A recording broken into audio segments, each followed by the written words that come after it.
बहुत समय पहले की बात है। किसी गांव में एक किसान रहता था। वह रोज भोर में उठकर दूर झरनों से स्वच्छ पानी लेने जाया करता था।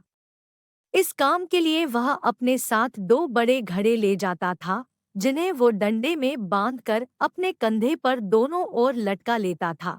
उनमें से एक घड़ा कहीं से फूटा हुआ था और दूसरा एकदम सही था। इस वजह से रोज घर पहुंचते पहुंचते किसान के पास 1.5 घड़ा पानी ही बच पाता था। ऐसा 2 सालों से चल रहा था। सही घड़े को इस बात का घमंड था कि वो पूरा का पूरा पानी घर पहुंचता है और उसके अंदर कोई कमी नहीं है। वहीं दूसरी तरफ फूटा घड़ा इस बात से शर्मिंदा रहता था कि वो आधा पानी ही घर तक पहुंचा पाता है और किसान की मेहनत बेकार चली जाती है। फूटा घड़ा ये सब सोचकर बहुत परेशान रहने लगा और एक दिन उससे रहा नहीं गया। उसने किसान से कहा, मैं खुद पर शर्मिंदा हूँ और आपसे क्षमा मांगना चाहता हूँ। क्यों? किसान ने पूछा, तुम किस बात से शर्मिंदा हो? शायद आप नहीं जानते पर मैं एक जगह से फूटा हुआ हूँ और पिछले 2 सालों से मुझे जितना पानी घर पहुँचाना चाहिए था बस उसका आधा ही पहुँचा पाया हूँ।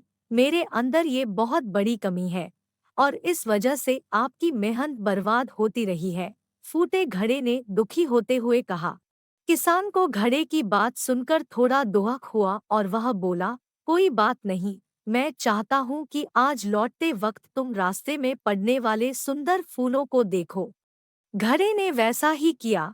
वह रास्ते भर सुंदर फूलों को देखता आया। ऐसा करने से उसकी उदासी कुछ दूर हुई पर घर पहुँचते पहुँचते फिर उसके अंदर से आधा पानी गिर चुका था। वो मायूस हो गया और किसान से क्षमा मांगने लगा। किसान बोला, शायद तुमने ध्यान नहीं दिया, पूरे रास्ते में जितने भी फूल थे वो बस तुम्हारी तरफ ही थे, सही घड़े की तरफ एक भी फूल नहीं था। ऐसा इसलिए क्योंकि मैं हमेशा से तुम्हारे अंदर की कमी को जानता था और मैंने उसका लाभ उठाया।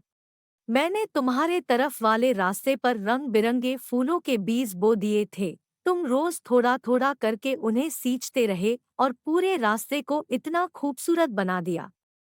आज तुम्हारी वजह से ही मैं इन फूलों को भगवान को अर्पित कर पाता हूँ और अपना घर सुंदर बना पाता हूँ।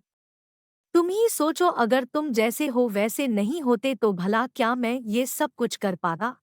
दोस्तों, हम सभी के अंदर कोई ना कोई कमी होती है, पर यही कमियां हमें अनोखा बनाती है।